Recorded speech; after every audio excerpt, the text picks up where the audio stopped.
அதான். இல்ல இல்ல ம். எங்கால உங்க இல்ல அபிஷேக் சர்மாவும் இஷான் கிஷானும் ஒரு ஆட்டம் ஃபெயிலியர் ஆவாங்க, அடுத்த ஆட்டம் அதை கேபிட்டலைஸ் பண்ணுவாங்க.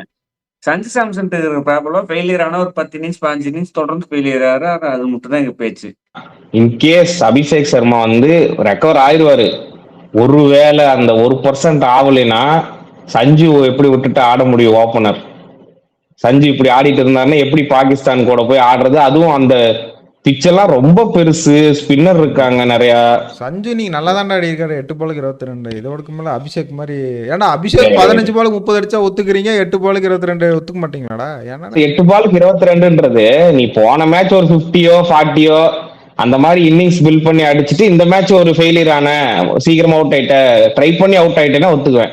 நீ அடிக்கிறதே மொத்தத்துல 20 தாண்ட மாட்டேங்கிற அப்படின்னு சொல்லும் போது இது எப்படி நல்ல நாக் ஆகும்? இல்ல நந்தா போன மேட்ச் சஞ்சு சாம்சன் விளையாடல, நீ கோமால இருந்தேன்னு நினைக்கிறேன். இந்த ஈர வெங்காயம் என்கிட்ட பேசாத. நியூசிலாந்து சீரீஸ்ல என்ன பண்ணிட்டு இருந்தீங்க? நியூசிலாந்து சீரீஸ்ல பயிற்சி எடுத்துட்டு இருந்தோம். இப்ப இன்னும் பயிற்சி எடுக்கிறீங்க. என்னையோட கேள்வி சரௌண்ட் பண்ணிட்டு இருக்கீங்க. நம்ம அபிஷேக் சர்மா வந்துட்டு நம்ம டீம்ல விட்டு எழுதிடுவாங்க, எடுத்துருவாங்க. நான் போய் அடிப்போம். பட்டுச்சுன்னா நீங்க ஒரு 100 இருக்குதுன்னு ஆடினாரு. பட்டுச்சு அடுத்த அவுட் ஆயிட்டாரு.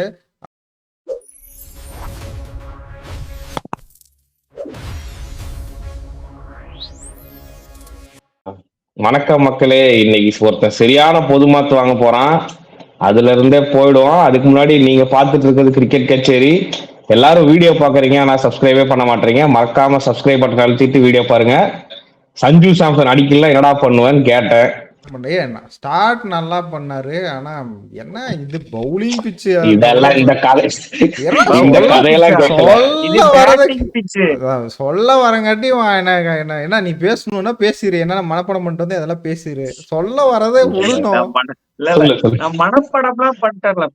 ஒரே ஒரு ஆட்டம் சிஎஸ்ஓட இஷான் கிஷானா அபிஷேக் சர்மா அடிக்கிறதுக்கு நீங்க இவங்க 2 பேரும் ஆடல 0 for 2 நீங்க எவ்வளவு வாய்ப்பு கொடுப்பாங்க ஒரு பிளேயருக்கு? இது மாதிரி ஒரு கோல்டன் நானும் அடிக்கலன்னு தானே சொல்ல வரேன். என்னையும் பிடிச்சிட்டு பேசினா என்னடா பண்ணிட்டோம்?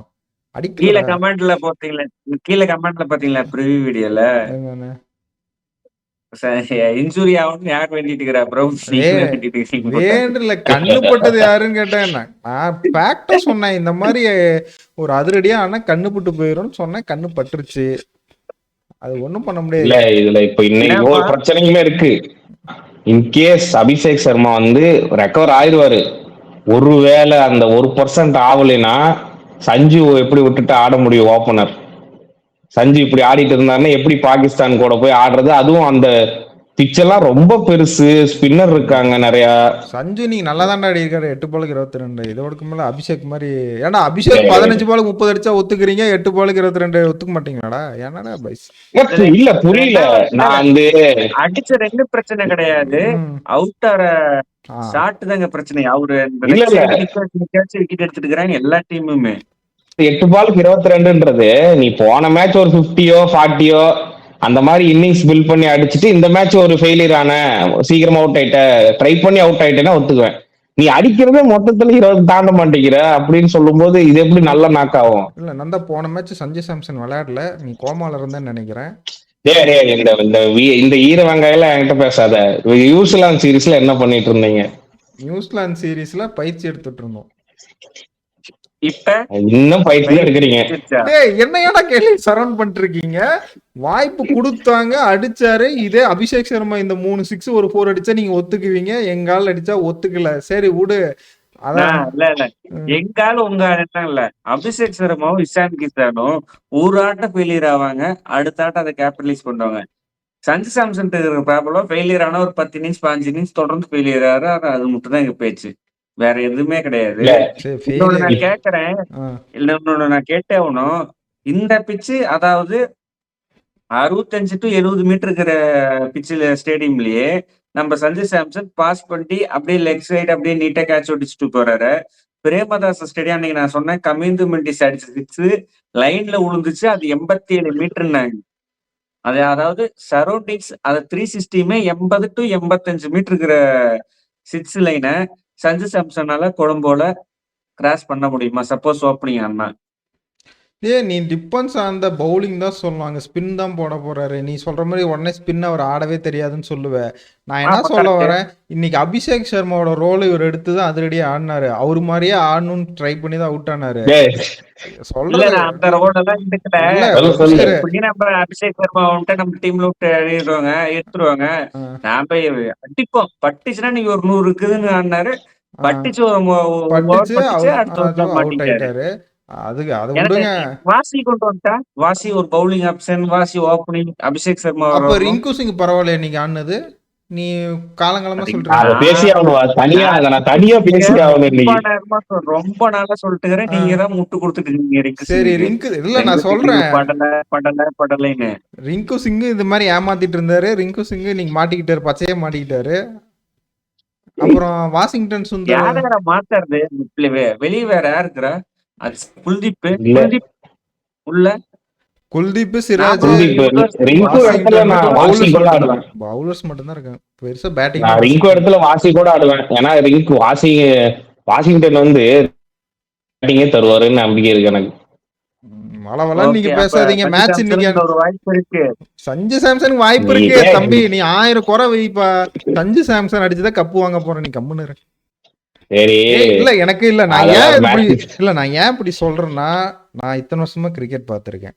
அதனால எப்பயுமே ஒருத்தனை இவ்வளவு கேவலமா இது பண்ணியும் அவனுக்கு ஒரு வாய்ப்பு திரும்ப திரும்ப அந்த சூழ்நிலைகளை அமைச்சு தருதுன்னா, அவனை தான் ஏதோ ஒன்று நமக்கு ஹீரோவை போறான். நான் தான் சொல்றேனே, அவன் அடிக்க போறான் ஒரு மேட்ச், மெயினான மேட்ச்ல அடிக்க போறான். மற்றவன்லாம் மற்ற ஃபெயிலியர் ஆகணும்னு சொல்ல வரல, அடிச்சு அது பிளேயிங் லெவல்ல இருக்கணும். பிளேயிங் லெவல்ல இருந்தா தானே பேட்டிங் தருவாங்க. என்ன பேசி ஒரு ஃப்ளோல போக விடுறியா? சஞ்சு சாம்சன் எட்ல சஞ்சு சாம்சன் எப்படி நெதர்லாந்து மேட்சுக்கு அபிஷேக் சர்மா வந்துருவாரு. நீங்க அப்புறம் எப்படி சூப்பர் ஆயிட்டு அதுக்கப்புறம் செமிஃபைனல் இருக்குது, அதுக்கப்புறம் ஃபைனல்ல அடிச்சு ஜெயிச்சு தருவாருன்னு ஃபியூச்சர்ல நடக்கிறது பாஸ்ட் டென்ஸ் மாதிரி பேசிட்டு இருக்கீங்க. நீயே சொன்ன, நானே சொன்னேன். T20 வேர்ல்டு கப்ல பேரே இருக்காதுன்னு சொன்னோம். பேரே வந்தது. எந்த மேட்ச் ஆட மாட்டான்னு சொன்னோம். 2வது மேட்சே ஆடி இருக்காரு. அதை வச்சுதான்ப்பா நான் சொல்றேன், வேற ஒண்ணும் இல்ல. சரி, இன்னைக்கு இஷான் கிஷானோட ஆட்டத்தை என்ன நினைக்கிறீங்க? இஷான் கிஷான்லாம் பயங்கரமா ஆடுறான்ப்பா. அவெல்லாம் குறையே சொல்ல முடியாது. என்ன போய் சொல்ல, திரும்ப திரும்ப வேகமா ஒரு 50 எப்படி அடிக்கணும்னு கத்து தராரு, அவ்வளவுதான். ஆக்சுவலா நான் இன்னைக்கு வந்து ரோஹித் சர்மாவோட ஃபாஸ்டஸ்ட் 135 பாலுக்கு இந்தியாக்காக 100 அடிச்சுக்கா T20ல. அது ஆக்சுவலா பிரேக் பண்ணுவாருன்னு நினைச்சிட்டு இருந்தேன். இன்னைக்கு ஒரு 2 பாலுக்கு முன்னாடி ஸ்பேர் பண்ணி பிரேக் பண்ணுவாருன்னு நினைச்சேன்.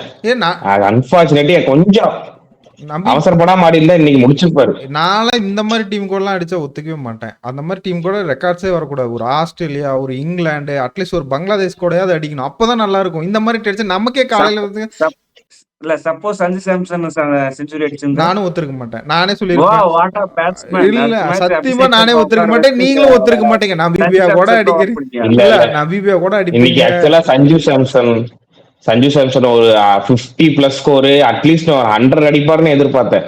ஏன்னா கொஞ்சம் ஓரளவுக்கு கம்பேரிட்டிவ் அதர் சைடுக்கும் போது ஈஸி சைடு நபீபியா நல்லா அடிச்சிருவாரு. நம்ம பாகிஸ்தானுக்கு நீ சொல்ற நபீபியா ஈஸி பிச்சு இன்னைக்குதான் பேட்டிங் பிச்சு கொடுத்துருக்காங்க. இத்தனை மேட்ச் பேட்டிங் பிச்சே கிடையாது. நீ 250 வந்திருக்கணும் பேட்டிங் பிச்சு. 250ல அபிஷேக் இஷான் கிஷான் விட்டுட்டு போன இடத்துல இருந்து 270 வந்திருக்கணும். 7 ஓவருக்கு இங்க 107 இஷான் கிஷான் அவுட் ஆகும் போது. அதுக்கப்புறம் எப்படியோ இந்தியா டீம் வந்து தடம் புரண்டு போயிருச்சு. அதுதான் அபிஷேக் சர்மா இல்லைன்னா என்ன ஆகும்னு தெரிஞ்சு போச்சு. அபிஷேக் சர்மா கூட்டு வரணும். நிறைய பிரச்சனை இருக்கு. பிரச்சனையே இல்லாத டீமா இருந்து திடீர்னு எங்க இருந்து பிரச்சனை வருதுன்னே தெரியல. திடீர்னு இன்னைக்கு சூர்யா பாரு 13 பாலுக்கு 12. என்ன அவங்க ஸ்கூட்டர் கொஞ்சம் பழுதாயிடுச்சு போலயே, திடீர்னு வேகமா போகுது. இல்ல இந்த மேட்ச் ஒரு ரோலர் கோஸ்டர் தான். மேல டாப் ஆர்டர்ல சாம்சன் அவுட் ஆனதுக்கு அப்புறம் இஷான் கிஷன் அடிச்சாரு. சூர்யா அவுட் ஆனதுக்கு அப்புறம் ஹர்திக் அடிச்சாரு. அதுக்கப்புறம் அவர் அவுட் ஆனதுக்கு அப்புறம் சுமன் தூபே இந்த மாதிரி அடிச்சிருந்தாங்க. இடைசர்கள் மாதிரி சூர்யா அடிச்சிட்டு இருந்தாருன்னு சொல்லக்கூடாது. சூர்யா அடிக்கல, அவுட் ஆன ஃபெயில் ஆனதுக்கு அப்புறம் ரோலர் கோஸ்டர் மாதிரி தான் அப் அண்ட் டவுனா போயிட்டு வந்துட்டு இருந்தது. ஆக்சுவலா இந்த மேட்ச் வந்து இதுதான் பாகிஸ்தானுக்கு போறதுக்கு முன்னாடி ஒரு பிராக்டிஸ் மேட்ச் தான் இந்த நபீபியா மேட்ச். ஆக்சுவலா எல்லாருமே இன்னைக்கு பவுலிங்ல நான் அப்ரிஷியேட் பண்றேன். எல்லாருமே இன்னைக்கு ஹர்திக் பாண்டியா ஓபன் பண்ணாரு. ஓபன் பண்ணதுல இருந்து மேக்சிமம் ஃபாஸ்ட கொஞ்சம் கம்மி பண்ணிட்டு ஸ்லோயிஷா போட்டுட்டு இருந்தாரு. சிவம் தூபே இந்த கடைசி 17 ஓவர் 16 ஓவர் போட்டு இருந்தாரு. என்ன பால் போட ஸ்லோவா போடுற, இது 91 100ல போடுற மாதிரி போட்டிருந்தாங்க. அடிக்க முடியல அவனால, பேட்ஸ்மேனால. பால் எங்க போகுதுன்னு தெரியல. வைடா போட்டிருந்தாரு. ஸ்லோ பால் அவராலே கண்ட்ரோல் பண்ணி போட முடியல. அவ்வளோ ஸ்லோவா போட்டுட்டு இருந்தாரு. அதே மாதிரி இன்னைக்கு பாத்தீங்கன்னா நபிபியாவை பாராட்டணும் நம்ம. ஏன்னா ஸ்டார்டிங்ல வந்து அஸ்தீப்பையும் சரி ஹர்திக்கும் சரி அடிச்சு 3 ஓவருக்கு 34 அந்த மாதிரி வந்துட்டாங்க. அதுக்கப்புறம் வருண் வந்தாருங்க. நாம தான் சொல்லிட்டு இருந்தோம் வருண் தான் தலையெழுத்து மாத்த போறாரு. வருண் வந்தோடனே அந்த கூகுளியை பிக் பண்ணவே இல்லை, வருணோட கூகுளிய. அதுல இருந்து சரியா ஆரம்பிச்சதுதான் நபிபியா சுருண்டாங்க. இல்ல நான் என்ன சொல்றேன், ஹர்திக் பாண்டியா நல்லா தான் போட்டாரு, ஹர்ஷ்தீப் சிங் தான் ரன் கொடுத்தாரு. நீ மேட்ச் முதல்ல நல்லா தான் போட்டிருந்தாரு. நீ இல்ல நீ நியூ பாலுக்கு இல்ல, நீ ஹர்திக் பாண்டியா நியூ பாலுக்கு ப்ரிவியூ எல்லாம் நியூ பாலுக்கு அவர் நம்பவே மாட்டேன், ஒத்துக்கவே மாட்டேன். ஹர்ஷ்தீப்பை விட நல்லா போட்டாரு அவரு. அதை நான் தான் சொல்றேன். இது இல்ல இப்ப என்ன ஹர்ஷ்தீப் ரொம்ப மோசமா தான் பவர் பிளேல போட்டுட்டு இருக்காரு. சிராஜ் ரிப்ளேஸ் பண்ணுவாங்களா இல்ல ஹர்ஷ்தீப்பே கண்டினியூ பண்ணுவாங்களா? இல்ல அதான் சொல்றேன்ல, ஹர்ஷ்தீப்பே எடுத்துட்டு அடுத்த மேட்சுக்கு தான் ஸ்பின்னர் வர போறாங்க. இப்ப நமக்கு இருக்கிற இந்த மேட்ச் எல்லாம் கூட விட்டுரு, எனக்கு பாகிஸ்தான் மேட்ச் நினைக்க அது பாகிஸ்தான் ப்ரிவியூல பேசுவோம், நினைக்க பயமா இருக்கு. 16 ஓவர் ஸ்பின்னரு, அதுவும் தாரிக்ல நின்னுட்டே சும்மா தூக்கி போடுறான். கிரவுண்டு பெருசு, நம்ம ஆளுங்க என்ன பண்ண போறாங்கன்னு தெரியல. பயம். எனக்கு நம்ம மிடில் ஆர்டர் ரொம்ப வீக்கா இருக்கிற மாதிரி இருக்குது. அபிஷேக் சர்மா இஷான் கிஷன் விட்டுட்டா ஸ்கை ஓரளவுக்கு நம்பலாம். மத்த பேட்ஸ்மேன் சொதப்புற அன்னைக்கு அடிச்சிடுறாரு. ஹர்திக் பாண்டியா படலைன்னா ரொம்ப மோசமா போயிருமோங்கிற மாதிரி இருக்கு. ரிங்கு சிங்கு, திலக் வர்மாக்கு பட மாட்டேங்குது. சிவம் துபே எல்லாம் ஹிட்ரு மாதிரி ஆட மாட்டேங்கிறாரு. ஒரு ஓடி இன்னிங்ஸ் மாதிரி ஆடுறாரு. 20-26 அந்த ரேஞ்சில் ஆடுறாரு. அப்புறமேட்டுக்கு ரிங்கு சிங் நம்ம சொல்ல வேணாம், சொதப்பல் பண்ணிட்டே இருக்கிறாரு. ஹர்ஷர் பட்டேல் கரெக்டான பொசிஷன்ல இறக்கி விட மாட்டேங்கிறாரு. ஹர்ஷர் பட்டேல் ஹிட்டரே கிடையாது.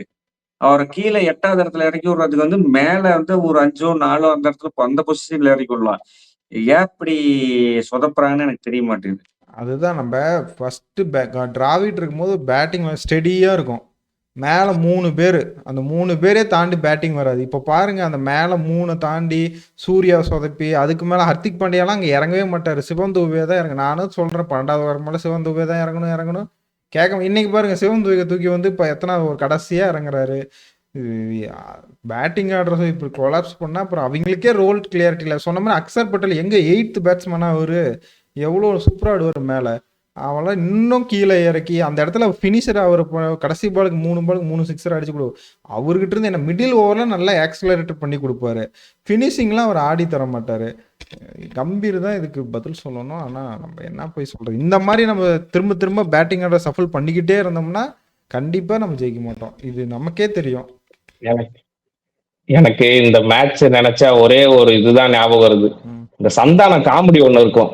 சில்லற காசுலாம் நீ என்ன, 100 ரூபா நோட்லாம் நான் என்றேன், சின்ன முதலாளியே தூக்கி கொஞ்சறான். அந்த மாதிரி 300 அடிக்கிறோம், 5 விக்கெட் அவ்வளவு எடுக்கிறோம், அப்படி இப்படி எல்லாம் பேசிட்டு இன்னைக்கெல்லாம் நாம பேசணும், ப்ரிவியூல கூட பேசணும். வருண்லாம் எங்க, ரிங்குக்கே பேட்டிங் வராது, சிவம் துபே எல்லாம் வரமாட்டான்னு பார்த்தா இன்னைக்கு வருண் சக்கரவர்த்தி அஸ்தீப்போ ஒரு ரன்னுக்கு பொறுக்கிட்டு இருக்கிறாங்க நம்ம ஆளுங்க. அதனால இது கொஞ்சம் டேஞ்சர் தான். பாகிஸ்தானுக்கு போறதுக்கு முன்னாடி கொஞ்சம் எனக்கு தெரிஞ்சு இது கொஞ்சம் பெட்டர் ஐ ஓப்பனிங் மேட்ச் மாதிரி இது ஒண்ணு. நம்ம ஸ்லோயிஷா போட போறோம். எனக்கு தெரிஞ்சு 4 ஸ்பின்னரோட போக போறாங்க அடுத்த மேட்சுக்கு. எனக்கு குல்தீப் வாஷிங்டன் 2 பேரும் ஆடினாலும் எனக்கு வந்து ஆச்சரியப்படுறதுக்கு இல்ல. எராஸ்மஸ் இன்னைக்கு வந்து போட்டாரு நபிபியா கேப்டனு. கேதார் ஜாதவ் மாதிரி போறாரு, டாரிக் மாதிரி போறாரு, கீப்பர் பிராவோ ஒரு காலத்துல வந்து கீப்பர் பின்னாடி அந்த பவுலர் அம்பையருக்கு பின்னாடி நின்று பந்து போடுவாரு, அது மாதிரி பந்து போறாரு. எப்படி எப்படியோ பந்து போறாரு. நம்மளுக்கு அதை பிக்கப்பே பண்ண முடியல. ஒரு பால் கீழே போகுது மேல போகுது. இத்தனைக்கும் 6-7 வருஷம் Kedar Jadhav India one day டீமோட டிராவல் பண்ணிட்டு இருந்தாரு. அவர் போற பவுலிங் தான் இவரு போறாரு. அந்த பால் நீங்க அடிக்க மாட்டேங்கிறாங்க. அடிக்காம கேட்ச் கொடுத்து போயிட்டு இருக்கிறாங்க. இதுக்கும் இந்த கண்டிஷன்ஸ் வந்து அவ்வளவு ஸ்லோயிஷா கூட இல்ல எனக்கு தெரிஞ்சு. ரொம்ப நம்ம அந்த ஸ்ரீலங்கா பிச்சர்ஸ் கம்பேர் பண்ணும்போது அந்த அளவுக்கு கூட இந்த பிச்சர்ஸ் கிடையாது, கொஞ்சம் ஃபாஸ்டா தான் இருக்கும் எனக்கு தெரிஞ்சு. அதுலயே நம்ம இப்படி இந்த இதுக்கு அவுட் ஆகிறோம்னா, இப்போ பாகிஸ்தான்ல எக்ஸ்பீரியன்ஸான ஸ்பின்னர்ஸ், அதுல என்ன பண்ண போறோம்னு தெரியல. அபிஷேக் சர்மா இன்ஜுரி எப்படி இருக்கு, அதுதான் ரிகவரி ஆயிட்டாரா? அதுதான் 2 ஆப்ஷன் தரேன் உங்களுக்கு. ரிகவர் ஆயிட்டாருன்னு சொல்றாங்க. அபினவ் வந்து கமெண்ட்ல பேசிட்டு இருக்கும்போது, ஆனா லீன் ஆயிட்டாரு, முதந்ததோட ரொம்ப லீனா இருக்கிற மாதிரி இது. ஏதோ ஃப்ளூ மாதிரி சொல்றாங்க, இல்ல வைரஸ் ஃபீவர் மாதிரி சொல்றாங்க. ஏதோ ஸ்டொமக் இன்ஃபெக்ஷன் மாதிரி எதுவும் சொல்லல, ஃபீவர் அந்த ரிலேட்டட் தான். அது மாதிரி சொல்றாங்க. எப்படின்னு தெரியல. ஸ்கையுமே வந்து 1 ஆர் 2 கேம்ஸ் அப்படின்னு சொல்லியிருக்கிறாரு. இந்த மேட்ச் ஆடல. அடுத்த மேட்சும் எப்படி ஃபிட்னஸ் எப்படி டிமாண்ட் பண்றதுங்கிற பொறுத்து நாங்க ஆட வைப்போம் அப்படின்னு சொல்லியிருக்கிறாரு. ம். நபிபியா வந்து இன்னைக்கு பெருசா ஒண்ணும் பேட்டிங் ஃபர்ஸ்ட் பவர் பிளேல நல்லா ஆடிட்டு இருந்த மாதிரி இருந்துச்சு. அப்படியே வருணி பும்ராவையும் காட்டுனதுக்கு அப்புறம் அப்படியே சுருண்டு போயிட்டாங்க. நபிபியா பேட்டிங் பத்தி ஒண்ணும் சொல்றதுக்கு இல்ல. ம். ஃபீல்டிங் நல்லா பண்ணாங்க. பவுலிங் டெத் ஓவர் அந்த கேப்டன் எராஸ்மஸ் நல்லா பந்து போட்டாங்க. இந்தியா ரொம்ப ஈஸியான ஒண்ணு. 2 ரேட்டும் நல்லா புஷ் பண்ணிட்டாங்க. ம். 2 ரேட் முக்கியம் இல்ல. இந்தியா ஜெயிச்சுட்டு உள்ள போனா போதும். ப்ரீ சீடிங்ல ஆல்ரெடி சூப்பர் 8 ஸ்கெடியூல்ல இருக்கு. ம். ம். இப்ப வந்து இந்தியா வந்து பாகிஸ்தான் அடிப்பாங்களா இல்லையான்னு மட்டும் தான் நமக்கு கேள்வி. அடிக்கிறது ரொம்ப கஷ்டம். இப்போ ரொம்ப கஷ்டம் இல்ல, இமாலய கஷ்டம். கஷ்டம். ஆ